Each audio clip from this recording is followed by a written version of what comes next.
Hey everyone, thanks for opening up your science sketchbook today. In this video, I'll be covering general double bond or alkene stability. And as always, the lesson will be followed by some practice questions to help you test what you've learned. Alrighty, so let's take a look at the context for this information. This is a general formula for an elimination reaction. In these reactions, you will often be forming a double bond. The question is, where will it form that double bond? Will it form on the end, or will it be more in the middle? So that's where double bond stability will help you out.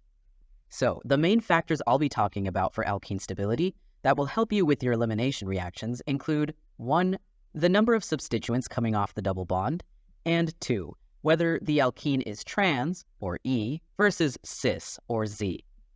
Let's talk about substituents. The more substituted a double bond, the more stable. By substituted, that just means more stuff coming off of it. So take a look. There's nothing on this double bond, so it is unsubstituted. It is the least stable. Now, there is one thing branching off, so it is monosubstituted. Next, 2 things are branching off, so it's disubstituted. So notice, though, I have these molecules staggered here for a reason. 2 substituents can branch off in a few ways, and it does impact stability. See this one on the left. It is disubstituted, but it is a cis double bond.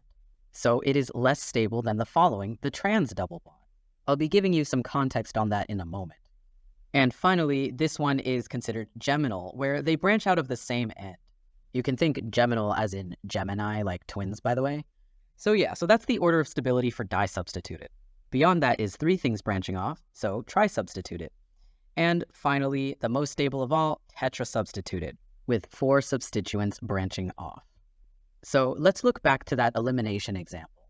Can you tell now which product is more likely to form? Well, the one above has 1 substituent branching off, and the one below has 2 substituents branching off. If you recall, 1 substituent branching off is monosubstituted, and 2 substituents branching off is disubstituted. So think back, which one was more stable? That's right, the one that is more substituted.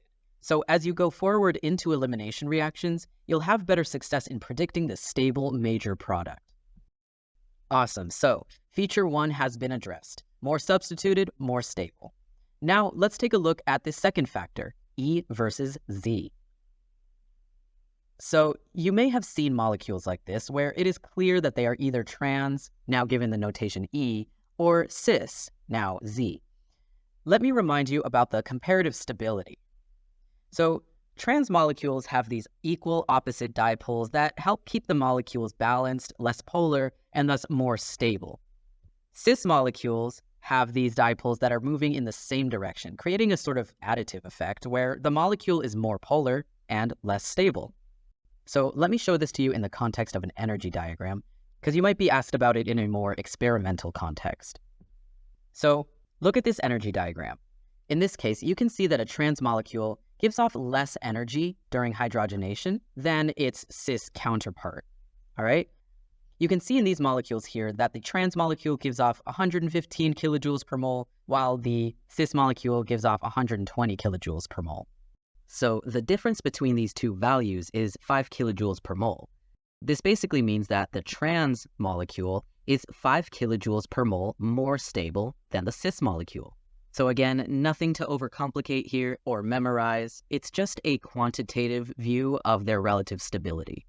So you were able to see via the dipoles and in the graph that trans is indeed more stable than cis. However, what happens if a molecule is not obviously trans or cis? Take a look at this molecule. Visually speaking, does this look trans or cis distinctly? This is where that E and Z notation system comes in hand. Essentially, you will be comparing ranks on both sides of the double bond. You will rank the groups against each other by atomic weight at the first point of difference. Does that sound familiar at all? If so, you might recognize that method from determining R and S configuration. This method of ranking groups is called the Kahn-Ingold prelog system, so here it is on screen if you'd like to dive more into that later. So let's see how to apply this the EZ way. So anyway, go ahead and draw a perpendicular line through the double bond to split the 2 sides. Now let's start with the left. We will compare fluorine and iodine by atomic weight since they are the first and only points of difference here. In your periodic table, you'll find that iodine has a higher weight than fluorine, so go ahead and draw an arrow towards it just like that. Good. Now let's try the right. We are comparing oxygen and bromine. So what do you think? Yep, that's right. Bromine is heavier, so that's where the arrow will point as well. These arrows are pointing in the same direction, so they are cis or Z. And that's it. Once you find this notation, you can now add it to your IUPAC name as well. So here's the full name of this molecule. It just goes in the beginning in parentheses. If there is more than one alkene, by the way, you can add a number to the beginning as well to indicate which double bond has which notation. Also, if you have any trouble remembering if Z or E is cis or trans, you can try to think about it like Z, cis, same side, or E as in transient or something. Let's try another one together that's a bit harder. So in this case, we have groups that may be a little less clear to rank. So let's split it down the middle. And on the left, we are looking at a carbon versus a carbon. That doesn't work out, so we need to move to the next point of difference to find a tiebreaker. So the top carbon is immediately bonded to 3 more carbons. The bottom carbon is immediately bonded to 1 carbon down and the 2 implied hydrogens. Notice how the oxygen is a bit too far to be considered in this rank, as it is based on the very first point of contact. So above, that's going to be 3 carbons, CCC, against the 1 carbon below, which is CHH. So of course, the 3 carbons outcompete the one below, so the top wins. You can point that arrow upwards. Now let's see the right. It's carbon versus carbon again, right? And well, the top one is bonded to 3 implied hydrogens, and the one below is bonded to 2 implied hydrogens and that 1 carbon further down as well. That's 3 hydrogens versus a carbon and 2 hydrogens. So that one below wins. Draw that arrow downwards and you're all set. Now, compare, see how the arrows are going in opposite directions. That means this bond is trans or E. Once again, you can check it out here in the full IUPAC name. I know it's kind of long, but it is what it is. And there you go. All right, so we just got through our 2 major factors for alkene stability that'll help you in your elimination reaction studies. So let's do a little recap of everything we learned. So we found that the more substituted a double bond, the more stable. So more stuff coming off the double bond is better. All right? We also found that trans, or E, is more stable than cis, or Z. And finally, to find that E or Z, you can rank by atomic weight at first point of difference and then compare each side of the double bond. Once again, trans is E, cis is Z. All right, sounds good? All this context will be very helpful as you branch into elimination reactions. So to make sure you're all set, why don't we try these practice problems? Here is question 1 of 2. I want you to rank the following from least to most stable. Sketch suggests you pause the video here to solve, so give it a shot.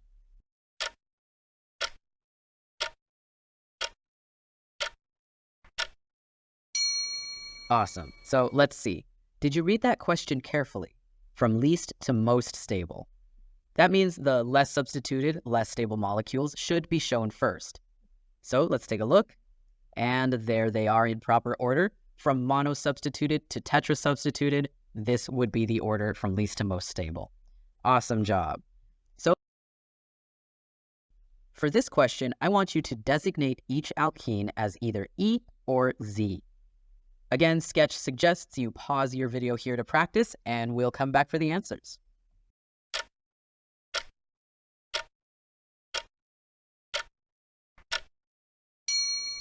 Alrighty, so for the first one, both in the same direction, we've got Z.